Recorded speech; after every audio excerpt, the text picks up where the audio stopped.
दर्द का रिश्ता होता है। दरअसल हमें एक डेथ सर्टिफिकेट बनाना है और वो भी बहुत जल्द। हाँ बन जाएगा, उसमें क्या दिक्कत है? इस काम के लिए कितने दिन लग जाएंगे? भगवान भी ऐसे लोगों को माफ नहीं करेगा, लेकिन इस मां ने अपने बच्चों को फिर भी माफ कर दिया। इसीलिए माँ का स्थान भगवान से ऊंचा माना जाता है।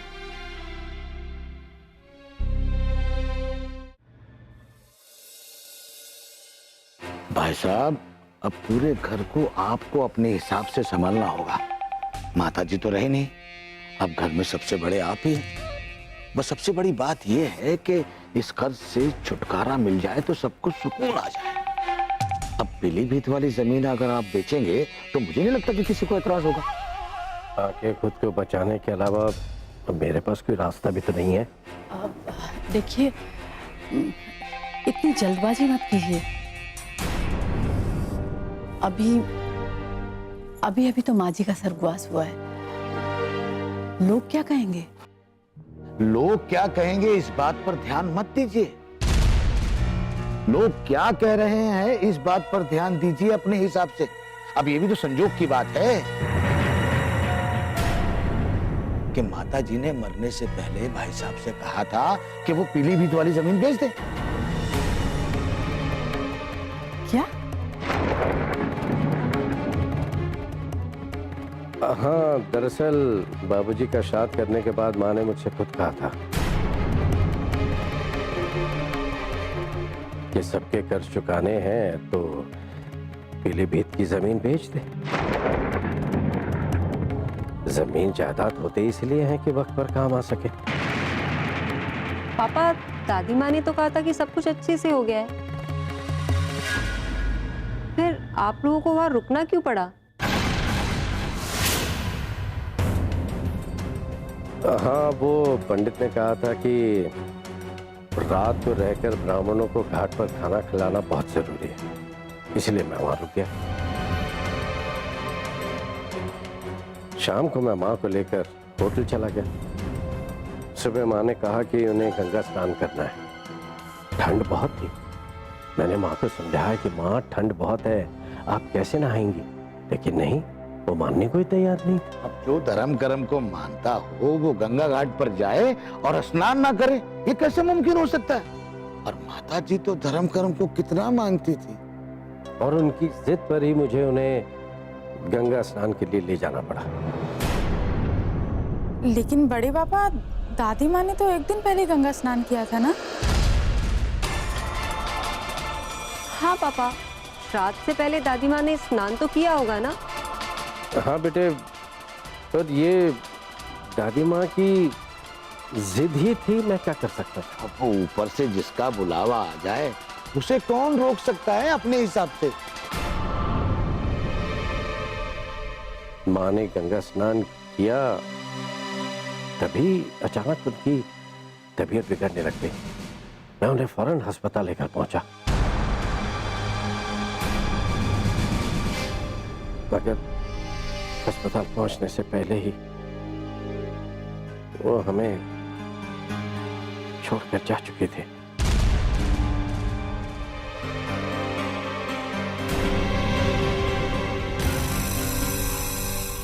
रास्ते में उन्होंने मुझसे कहा था कि वो शायद नहीं बचेगी और उनका अंतिम संस्कार हरिद्वार में गंगा घाट पर कर दूं। लेकिन बड़े पापा, दादी माँ ने आपसे ये तो नहीं कहा होगा कि घर पे फोन करके किसी को मत बताना? हालात को तुम नहीं समझ रही हो। अरे भाई साहब को जो ठीक लगा भाई साहब ने उस वक्त किया। पापा, दरअसल मुझे आपसे एक बात कहनी थी। हाँ बोलो। कल एनजीओ की तरफ से हमारे ग्रुप के तमाम लड़के लड़कियां गंगा सफाई अभियान के लिए हरिद्वार जा रहे हैं। उसी में मेरा सिलेक्शन भी हुआ है। नहीं, तुम्हें वहां जाने की क्या जरूरत है? मैं अभी वहां से लौट कर आ रहा हूँ, बहुत ठंड है वहां, मत जाओ।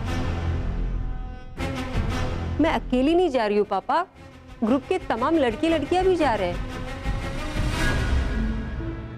और मैंने उनको हाँ भी कर दी है। क्यों हाँ कर दी तुमने? कोई जरूरत नहीं है तुम्हें किसी एनजीओ फेनजीओ के साथ हरिद्वार जाने की। लेकिन चुप रहो तुम। यहां दिल्ली की बात होती तो बात और थी, लेकिन हरिद्वार जाने की इजाजत मैं तुम्हें कभी नहीं दे सकता। समझ गए तुम हरिद्वार नहीं जाओगी।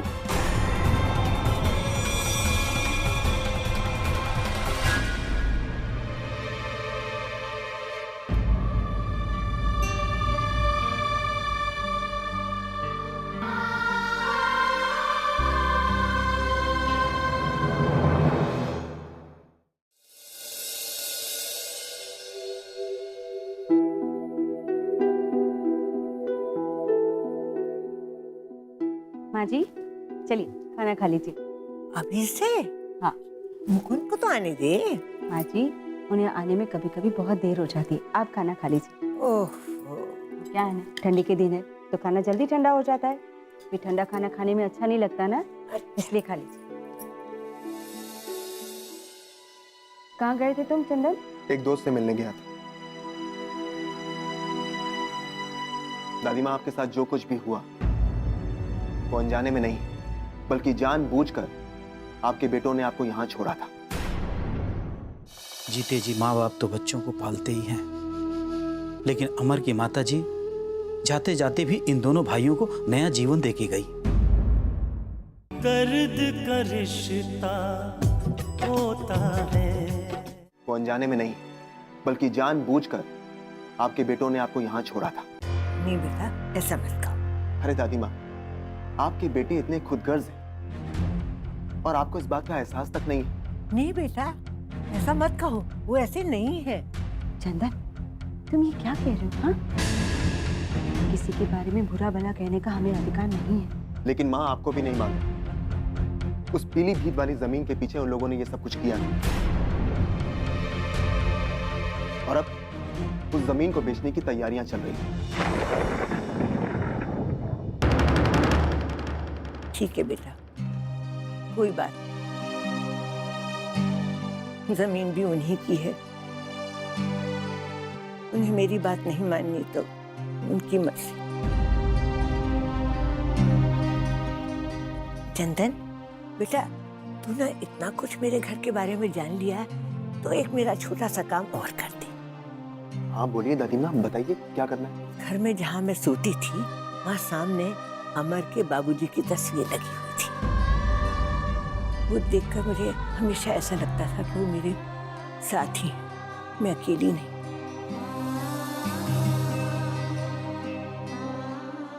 यहाँ पर जब भी सूनापन रखता है रात में तो किसी तरह वो तस्वीर मुझे मिल सकती है। हाँ दादी माँ, मैं तस्वीर ले आऊंगा। सच? चंदन तुम ये क्या कह रहे हो? कहाँ से लाओगे तस्वीर? माँ तस्वीर मिल जाएगी, मैं कोशिश करता हूँ।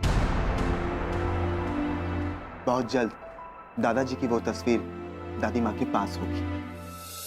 खुश रहो बेटा, लेकिन किसी को पता न चले कि मैं यहाँ रह रही। जी दादी माँ, आप चिंता मत कीजिए। उस घर में मेरी दो पोती हैं, खुशबू और पूर्णिमा। वो मुझसे बहुत प्यार करती है। पूर्णिमा तो इतनी मुझसे घुल मिल गई थी कि मेरे जाने के बाद उसका तो रो रो के बुरा हाल हो गया होगा। सब उन दोनों के बारे में भी पता लगाना, कैसी है वो। जी दादी। अच्छा माँ जी आप खाना खा लीजिए। मैं चंदन को खाना परोस देती हूँ। खा लीजिए। चल मैं तुझे खाना खिलाती हूँ।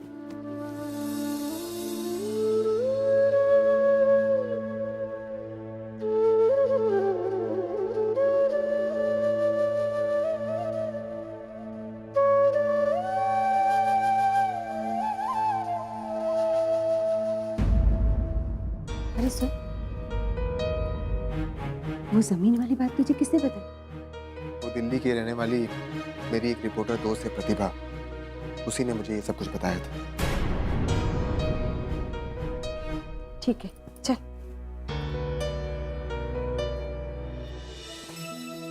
पापा, पापा। हरिद्वार से आ गई बेटा? हाँ पापा, और शायद 1-2 दिन में फिर से जाना पड़े। अच्छा तुम जल्दी से तैयार हो जा, मैंने खाना बना दिया है, गर्म करके लाता हूँ। ओफो पापा, जब आपको पता था कि मैं आ रही हूँ तो आपको खाना बनाने की क्या जरूरत थी?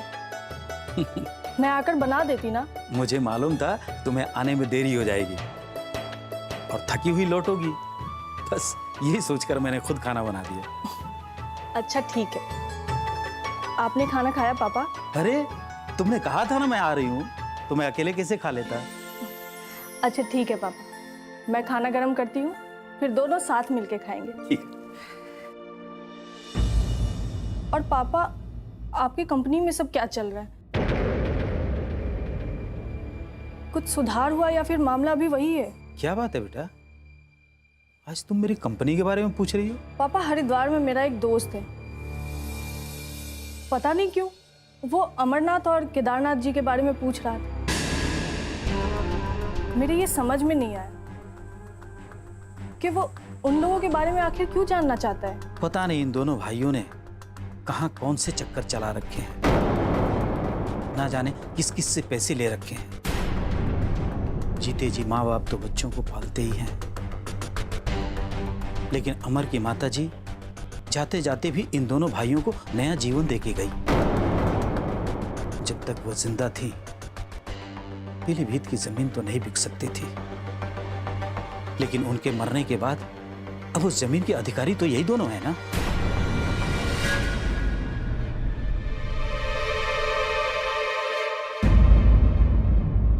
और अब वो जमीन बेचने की तैयारी हो रही है ताकि लोगों के कर्जे चुकाए जा सके। मैं उम्मीद करता हूं कि उस जमीन को बेचकर ये लोग कर्ज से उबर जाएंगे।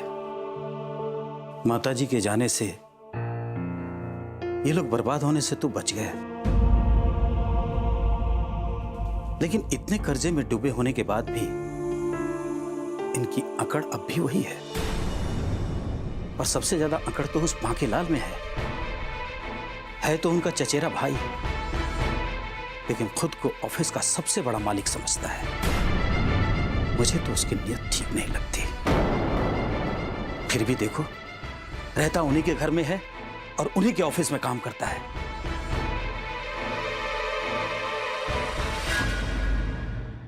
भाई साहब ने उस दिन ठंड की रात में अपनी मां को मरने के लिए नहीं छोड़ा, बल्कि उनके कत्ल की साजिश की थी।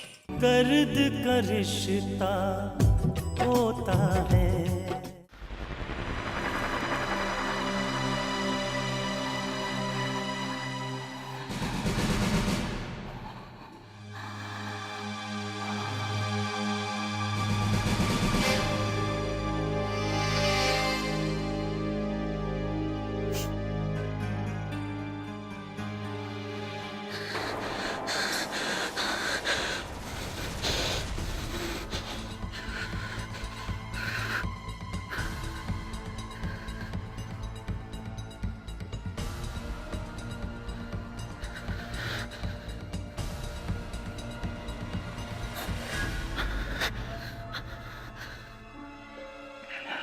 क्या बात है? क्या सोच रहे हैं आप?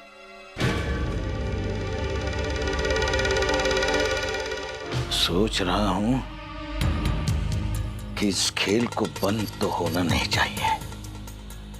अब इस खेल को कैसे जारी रखा जाए, इसके बारे में सोच रहा हूं अपने हिसाब से। ये पूर्णिमा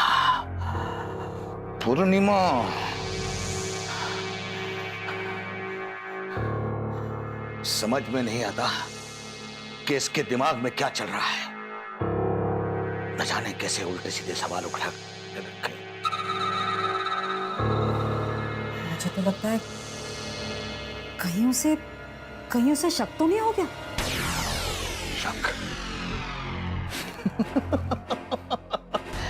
शक अगर हुआ है तो ठीक है अपने हिसाब से, और अगर नहीं तो शक अगर उसे दिला दिया जाए तो कैसा रहेगा अपने हिसाब से? अरे नहीं, अभी हम अपनी तरफ से कोई भी कदम नहीं उठाएंगे। वो पूर्णिमा है ना, वो गंगा सफाई अभियान के नाम पर अपने एनजीओ की तरफ से हरिद्वार जाना चाहती है। और भाई साहब डरे हुए हैं। उन्होंने तो उसे हरिद्वार जाने से मना भी किया अपने हिसाब से। झूठ बोलो तो जुबान जले।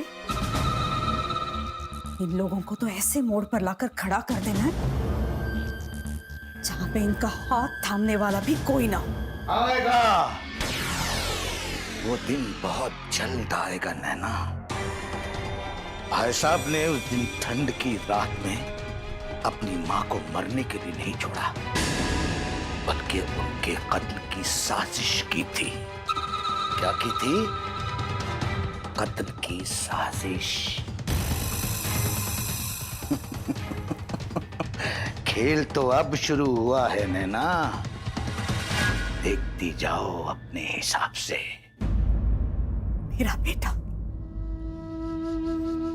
मेरा बेटा जिंदगी और मौत के बीच जूझ रहा था,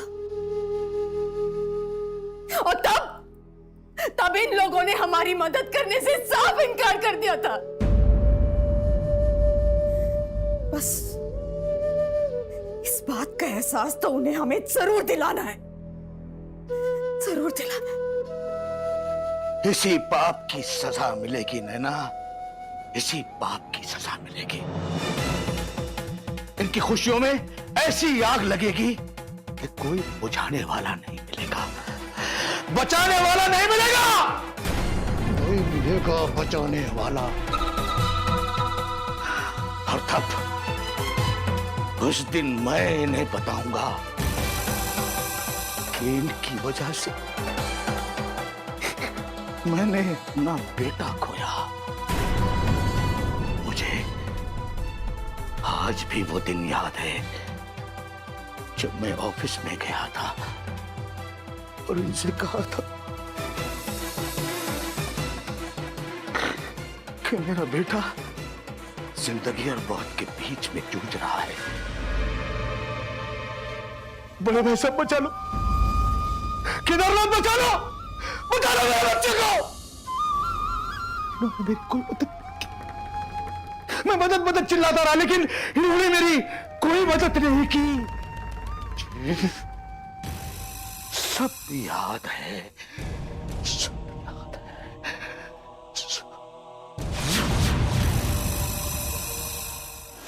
भाई साहब, मेरी बात पे यकीन कीजिए, मैं भगवान की कसम खाकर कहता हूं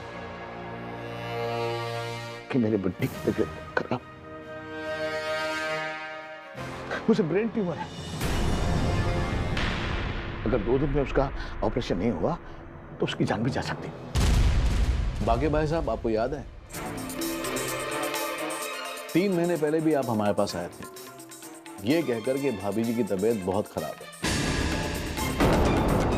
और आप हमसे 30,000 रुपए ले गए, जबकि बाद में हमें पता चला कि आप हमें बेवकूफ बनाकर पैसे ले गए। हाँ, वो मैंने झूठ बोला था, मैंने झूठ। मेरे पति को बचा लीजिए, अगर बच्चे को कुछ हो गया ना भाई साहब, तो मैंने अभी रो के दर्द छोड़ दिया। दर्द का रिश्ता होता है। महाराज भाई साहब, वो मैंने झूठ बोला था क्योंकि मुझे लोगों का कर्जा चुकाना था, लेकिन इस बार मैं झूठ नहीं बोल रहा हूं। नहीं, ये देखिए, ये हॉस्पिटल की रिपोर्ट है। डॉक्टरों ने बोला कि 12 लाख रुपए खर्च होगा। अगर अब भी आपको यकीन नहीं आता तो आप अस्पताल चल के मालूम कर लीजिए। भाई साहब देखिए।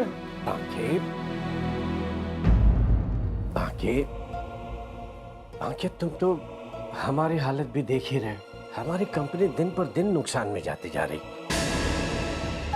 हमारी कोठी तो पहले से ही गिरवी रखी थी, और अब ये ऑफिस में गिरवी रख दिया। समझ गए भाई साहब, मैं आपके पास बहुत उम्मीद लेकर आया हूँ। मैं आपके पाँव पकड़ता हूँ भाई साहब, मेरे बच्ची को बचा। मैं जिंदगी भर आपकी गुलामी करूंगा। आप तो रोकिए भाई, मेरे बच्ची को बचा लीजिए। अगर बच्ची को कुछ हो गया ना भाई साहब, तो मैं भी रो रो के जब छोड़ दी। मेरे बच्चे की जिंदगी आप लोगों के हाथ में है भाई साहब, बचा लीजिए भाई साहब। उसके इलाज के लिए पैसे दे दीजिए। मैं जिंदगी भर आपकी गुलामी करूंगा भाई साहब। मैं जिंदगी भर आप लोगों की गुलामी करूंगा भाई साहब। मैं जिंदगी भर आप लोगों की गुलामी करूंगा भाई साहब। भाई साहब बचा लीजिए मेरे बच्चे को भाई साहब। भैया उठिए, भाई साहब उठिए, उठिए। बाकी मेरी बात देखो, बाकी 10-20 हजार की बात होती ना तो ठीक था। इतनी बड़ी रकम का बंदोबस्त हम कहां से करेंगे? मैं तुम्हारी मजबूरी समझ सकता हूं, लेकिन तुम भी जरा हमारी मजबूरी समझने की कोशिश करो बाकी।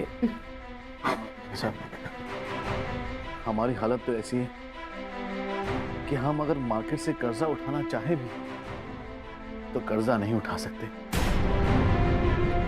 भाई साहब, आप समझने की कोशिश कीजिए।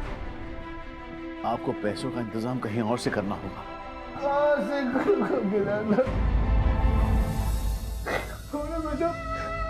अगर मैं अपना पीलीभीत का घर भी बेचूंगा तो इतनी जल्दी नहीं हो पाएगा। आप मेरी मदद कीजिए ना। बाकी मेरी बात सुनो। देखो बाकी, हमारे हाथ में कुछ भी नहीं है जिससे हम तुम्हारी मदद कर सकते हैं। हम बहुत बुरी हालत में हैं।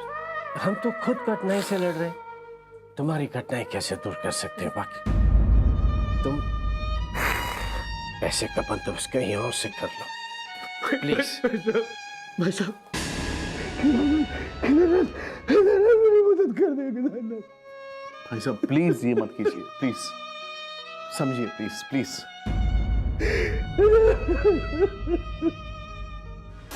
अफसोस नैना कि ये मेरे दर्द के एहसास को समझ नहीं पाए।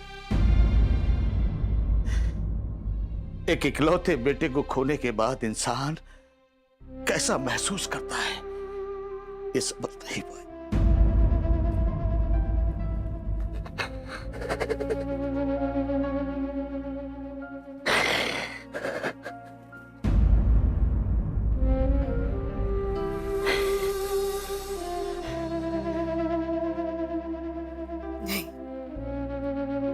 हमारे दर्द का एहसास इन लोगों को कभी नहीं हो सकता।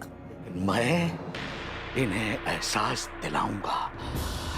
एक बाप के कंधे पर बेटे की अर्थी का बोझ कैसा होता है, मैं इन्हें एहसास दिलाऊंगा। अपने बुझते हुए चिराग को देखकर इंसान कैसे दिल मरता है, जैसे मैं मर रहा हूं, तुम मर रही हो। नैना, मैं तो ये भूल ही चुका हूं कि मैं जिंदा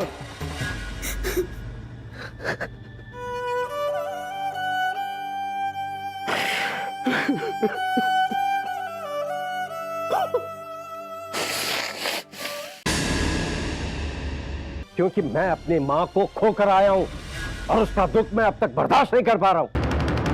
कितना अच्छा तरीका लगाया उन लोगों ने दादी माँ को मारने का कि उन पर कोई हत्या का मुकदमा तक ना चला सके। दरअसल आप लोगों को कंपनी चलाना ही नहीं आता। आप लोग वही अपने पुराने तौर तरीके से कंपनी को चलाना चाहते हैं। बंद करो अपनी बकवास। इसीलिए मैं आप लोगों को कोई सलाह ही नहीं देना चाहता हूँ। सलाह देगा मुझे तू?